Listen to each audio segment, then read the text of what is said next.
जो ये बोलता रहता है ना, प्यारालाल बीजेपी में जाएगा, तो इसने चेयरमैन के लिए भी वोट बीजेपी को किया है। अच्छा, हाँ, शेख सफुल्लाह का वोट जो डीडीसी चेयरपर्सन का वोट है वो बीजेपी को गया। बीजेपी को गया। मैं चैलेंज करता हूं, निकाले ना, मैं बोलता हूं निकालें।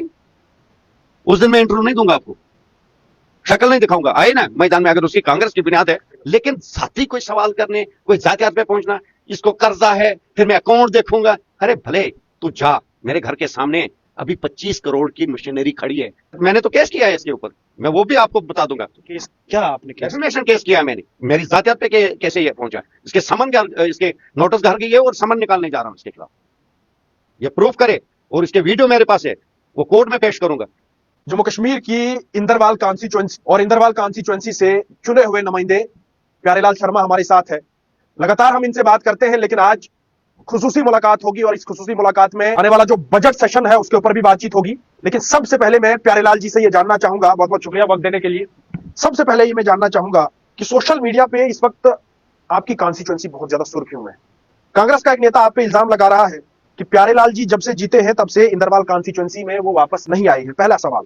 दूसरा सवाल, वो ये कह रहे हैं कि प्यारेलाल जल्द ही बीजेपी में भी जो ज्वाइन हो सकता है। आपका बहुत बहुत शुक्रिया, वक्तन फौक्तन आप मेरी आवाज को बढ़ाते हैं। देखिए, कांग्रेस का वो ना लीडर है तो ना वो नेता था, वो अचानक, वो तो आम आदमी पार्टी का लीडर था। ये हो गया कि कांग्रेस ने ये सीट हमेशा 15 साल से जीती थी, 2002 से 2014 तक कांग्रेस ने जीती, और कांग्रेस ने यह दावा किया कि इस सीट पे हम जीतते थे, और वो अलायंस में कांग्रेस को मिली। वहां जो मंजा हुआ खिलाड़ी था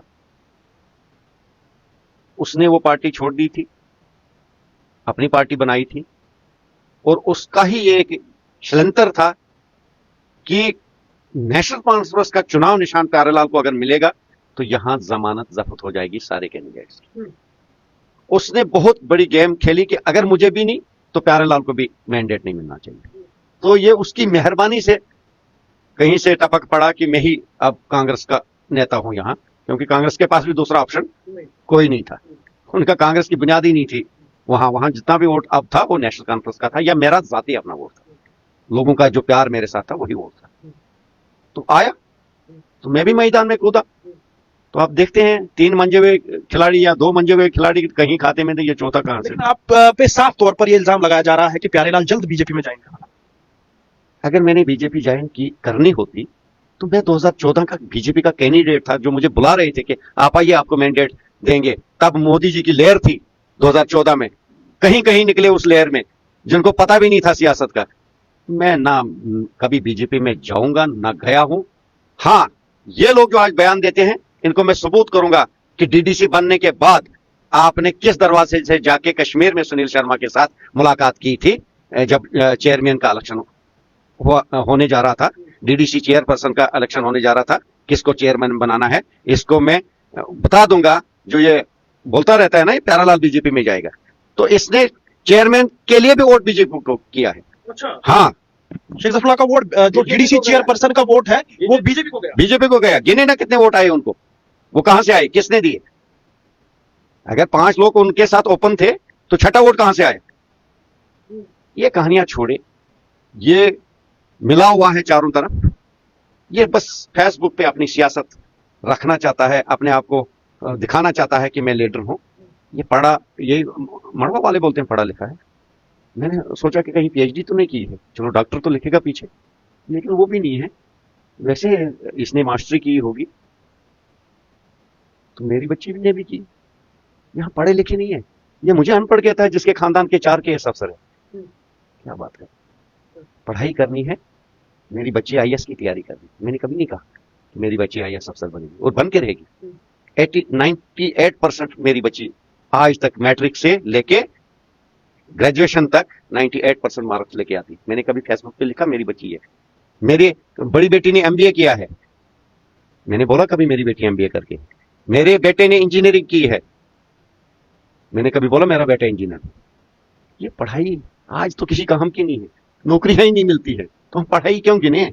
यहां सियासत में ज्यादा पढ़ा नहीं लिखा लिखा नहीं चाहिए, यहां गुड़ा चाहिए। जो जमीन के अंदर अपने गरीबों के साथ जुड़ा होगा उसको लीड। प्यारेलाल इस वक्त जमीन के साथ, गरीबों के साथ जो है वो जुड़े। मेरी जान है गरीब और मैं गरीबों का जान हूं। जिन गरीबों ने 1 महीना भूखा रह के, नंगा रह के, रात दिन पहरा किया कि इस बार हमें प्यारेलाल चाहिए, और लोगों ने पैसे खर्चे इलेक्शन में, हमारे पास पैसे भी नहीं थे। लोगों का प्यार है, और आज हर बशर इंदरवाल का कहता है, और मैंने आपके माध्यम से भी पहले बोला है कि मैं कभी ना किसी को कहूंगा कि आपने वोट किया नहीं किया। मैं इंदरवाल का एमएलए हूं, इंदरवाल के गरीबों का एमएलए हूं, और जब तक मुझे देखिए, जब तक सरकार है, सरकार का हिस्सा हूं, मैं एमएलए हूं, जितने काम मुझसे हो सकते हैं वो आने वाले 6 महीने के अंदर आपको रिजल्ट दिखेगा कि पिछले 50 साल क्या हुआ था, इन 5 साल में क्या होगा, ये प्रूफ होगा। और एक रिकॉर्डिंग भी जो है वो वायरल की जा रही है। आपने कहीं इलेक्शन से पहले उस शेख जफरुल्लाह के साथ वादा किया है, उस वादे को बार बार जो है वो शो किया जा रहा है, दिखाया जा रहा है कि प्यारेलाल के साथ जो वादा हुआ है, प्यारेलाल ने उस वादे को जो है वो ठुकराया। हकीकत बोलूं, मैं बोलना नहीं चाहता, हकीकत आज बोल दो। मैं बोलना नहीं चाहता। जब इलेक्शन का बिगुल बजने की तैयारी हुई, एक मेरा रिश्तेदार है मीडिया वाला किश्तवाड़ का, उसने शेख जफरुल्लाह के साथ मेरी मीटिंग करवाई डाक बंगले। शेख जफरुल्लाह ने कहा मुझे उस टाइम ये नहीं कहा मैंने कि आपको मिलेगा तो मैं साथ दूंगा। उसने कहा मैं स्टैंड रहूंगा, मुझे 25 से 30 लाख रुपया इलेक्शन खर्चा देना, मैं वोट काटूंगा, मड़वा से वोट काटूंगा। ये मैं हकीकत बोल रहा हूं। अगर वो कुरान करे कि ये बात नहीं हुई है डाक बंगले में, मैं वोट काटूंगा। मैं अगर लास्ट में मुझे ये लगा कि मैं कुछ नहीं कर पाऊंगा, जितना 2-3 हजार वोट मेरे खाते के आएगा, मैं लास्ट पे आपकी तरफ डाइवर्ट करूंगा, लेकिन मैं खड़ा रहूंगा, आप जीतने चाहिए और सुरुड़ी हारना चाहिए। ये बातें भी शेख जफरुल्लाह ने मेरे साथ की। उसके बाद एक दिन मैंने फोन किया उसको कि मैंने बोला भाई आपका क्या है। उसने कहा, मैंने कहा ठीक है, अगर आपको मैंडेट देते हैं तो मैं आपको सपोर्ट करूंगा, मुझे देते हैं आप मुझे करना। क्योंकि मैं श्योर था, शाम के मतलब जिस दिन फार्म भरना उस एक दिन पहले मुझे कहा गया कि आप निकलिए यहां से, आपका मैंडेट क्लियर है, आप जाके लड़िए। इसी ने तो रोला लगवाया सारा कुछ, इसी ने तो विकार रसूल को भेजा, इसी ने तो करा के पास तो गुलाम मोहम्मद सुरूरी वहीं बैठा जब तक मेरा ये क्लियर नहीं हुआ। नहीं, आप मुझे बताओ, अगर सुरूरी इस गेम के पीछे नहीं था तो किसी की हिम्मत थी मेरा मैंडेट नहीं होता। अगर बहनाल में फ्रेंडली लड़ा गया, अगर डोडा में फ्रेंडली लड़ा गया, अगर भद्रवा में फ्रेंडली लड़ा गया, क्या इंदरवाल में फ्रेंडली नहीं होता? इसके पीछे बहुत बड़े आदमी की साजिश थी, ये तो खाता ही नहीं था। सवाल ये है प्यारेलाल जी, सवाल ये है कि इंदरवाल कॉन्स्टिट्यूएंसी में आपकी अपोजिशन में गुलाम मोहम्मद सुरूरी साहब भी हैं, बोंजवा से आपके कीन साहब हैं, शेख जफरुल्लाह ही आपके खिलाफ क्यों बोलता है? शेख जफरुल्लाह को लगता है कि अब मेरा इस इंदरवाल में खाता नहीं रहने वाला है, मैं प्रिक करते रहूं। उसका काम है बोलना, वो बोलिए जो मर्जी करे। मैंने कहा ना, इंदरवाल में अब उसको वोट मिलेगा जो काम करेगा। मैंने लोगों को इलेक्शन में बोला है कि मैं काम करूंगा, मुझे वोट करना, मैं काम नहीं करूंगा, पैसे पे किसी को वोट मत दो, दूसरे को चुनो जो आपको मर्जी है। 50,000 वोट है मेरे छात्रों से लेके केशवान तक। जफरुल्लाह को वोट जो मिला मड़वा वार्ड 1 का, ये अलायंस कैंडिडेट था, नेशनल कॉन्फ्रेंस का गढ़ है मड़वा वार्ड 1। 7 से 8,000 वोट हमारा सॉलिड वोट है जो टूटेगा नहीं, वो वोट इसको मिला। आज मिले ना, आने वाले पंचायती इलेक्शन में उतारे ना पैंच सरपंच कांग्रेस के, मैं भी उतारूंगा ना नेशनल कॉन्फ्रेंस के। अब ये बात आजकल बहुत वायरल भी हो रही है, साफ तौर पर आप ये कह रहे हैं कि शेख जफरुल्लाह अगर पंच बनेगा तो मैं मानूंगा। फिलहाल पंचायती इलेक्शन में हिस्सा लेना कांग्रेस इंदरवाल में, कितने पैंच सरपंच निकालते हैं, लेना हिस्सा। वहीं से आपको उस दिन आ जाना, जिस दिन पैंच सरपंचों का रिजल्ट निकलेगा उस दिन आप आ जाना, कांग्रेस कितने सरपंच ले जाएगी, तब जवाब दूंगा। इंदरवाल में कांग्रेस अब खत्म हो जाएगी। एक पैंच सरपंच निकाल दे ना, मैं चैलेंज करता हूं, निकाले ना, मैं बोलता हूं निकालें, उस दिन मैं इंटरव्यू नहीं दूंगा, आपको शक्ल नहीं दिखाऊंगा, आए ना मैदान में। अगर उसकी कांग्रेस की बुनियाद है मेरे इंदरवाल में, हाँ, अगर मैं मानूं अब भी सुरूरी साहब के कुछ वर्कर्स हैं, अब भी उसकी लॉबी है, ताकतवर रहा है, वहां का मिनिस्टर रहा है, तो वो अगर चैलेंज करे कि हम मुकाबला लड़ेंगे पैंच सरपंचों में, तो मैं मानूंगा कि मुकाबला है, इसमें कोई दोरा नहीं, मैं झूठ नहीं बोलूंगा। वो पैंच सरपंच उठाए ना, छात्रों में, मड़वा में, वार्ड 1 में, केशवान में, मुगल मैदान में उठाए पैंच सरपंच, निकाले ने 1-2 पैंच सरपंच। मैं बोलूंगा यार अभी तो ये कांग्रेस यहां मौजूद है, नेशनल कॉन्फ्रेंस का वोट लेके लीड भी करे नेशनल कॉन्फ्रेंस के खिलाफ, ये कौन सा अलायंस है? अगर यहां सपोर्ट है कांग्रेस की एनसी सरकार को, भले ही वो मंत्रालय में नहीं है, लेकिन उनका कोई कैंडिडेट हमारी सरकार के खिलाफ कैसे बोल सकता है? वो किस पार्टी का है? कांग्रेस को चाहिए उसको पूछना, हाईकमांड को चाहिए इससे देख लेना कि भाई ये किस पार्टी का है, ये सरकार के खिलाफ बोल रहा है, जबकि कांग्रेस सरकार का एक पार्टनर है, अलायंस का हिस्सा है। हमने सीटें जो 5 जीती है उन्होंने, वो तो अलायंस में जीती है, ये भी तो एक अलायंस का कैंडिडेट था। तमीज चाहिए, पढ़ा लिखा उसको कहते हैं जिसके अंदर तमीज हो, इंसानियत होती है। ठीक है, अपोजिशन होना बहुत जरूरी है, एक लीडर को अपोजिशन जब तक नहीं होगी लीडर काम नहीं करेगा। लेकिन साथी कोई सवाल करने, कोई जातियात पे पहुंचना, इसको कर्जा है फिर मैं अकाउंट देखूंगा, अरे भले तू जा, मेरे घर के सामने अभी 25 करोड़ की मशीनरी खड़ी है, गाड़ियां खड़ी हैं, मेरे पास अभी मेरा कार्ड सस्पेंड है, मेरे पास काम नहीं है, गाड़ियां खड़ी हैं। अरे मैं उसको चैलेंज करता हूं, अगर बैंक ऐसे ही लोन देता है फालतू आदमियों को, जाके तो 1 करोड़ रुपए लोन ले, मैं भरूंगा वो लोन। अगर तेरे में वो शख्सियत है, तेरे में वो हिम्मत है कि तुझे लोन देगी बैंक, बैंक ऐसा हवा में लोन देती है, जिसके पास प्रॉपर्टी होती है, काम होते हैं, उस ठेकेदार को। ए क्लास बैंकर हूं मैं पूरे चुनाव वैली में, A class first number tax payer हूं मैं चुनाव वैली का, जाके पूछे, वो जाके पता करे। बकवास करता है। अभी भी मेरे पास 50 से 70 करोड़ के काम ऑनगोइंग हैं, जितनी मेरी डिपॉजिटें होंगी उतना मेरा, भाई आपको लिमिट है, कंट्रैक्ट लिमिट होती है, कंट्रैक्ट का बिल आती है, अकाउंट्स में चले जाती है, फिर यूटिलाइज होता है वही पैसा। तो ये तो एक ठेकेदार का एक पार्ट है। आप देखिए ना, जितने भी ठेकेदार हैं, एक भी ठेकेदार को लिमिट के बगैर नहीं चला जाता है। बैंक की तो सपोर्ट होती है एक ठेकेदार को, एक सक्सेसफुल ठेकेदार बनने के लिए। ये है जी, वह है जी, मैंने तो केस किया है इसके ऊपर, मैं वो भी आपको बता दूंगा। केस क्या आपने किया? डेफिमेशन केस किया मैंने, मेरी जातियात पे कैसे ये पहुंचा, इसके समन, इसके नोटिस घर गई है और समन निकालने जा रहा हूं इसके खिलाफ, ये प्रूफ करे, और इसके वीडियो मेरे पास है, वो कोर्ट में पेश करूंगा। ये सिर्फ काम के ऊपर मेरे साथ मेरी उंगली उठा सकता है कि ये एमएलए ने ये काम नहीं किया, ये एमएलए ने यहां गलत काम किया, ये मेरी जातियात पे नहीं पहुंच सकता है। इसको किसने हक दिया है मेरी पर्सनल लाइफ में इंटरफेयर करने? इसको तो मैं कोर्ट में खड़ा कर दूंगा, आप देखिए आने वाले 5-6 दिन के अंदर। आखिर में ये जानना चाहूंगा, 3 मार्च से बजट सेशन जो है वो शुरू होने जा रहा है, इंदरवाल के लोगों के लिए इस बजट सेशन में क्या खास होने जा रहा है? देखिए, होने को तो बड़ा कुछ होने जा रहा है। 43 करोड़ का तो हमने अपना प्लान दे दिया है।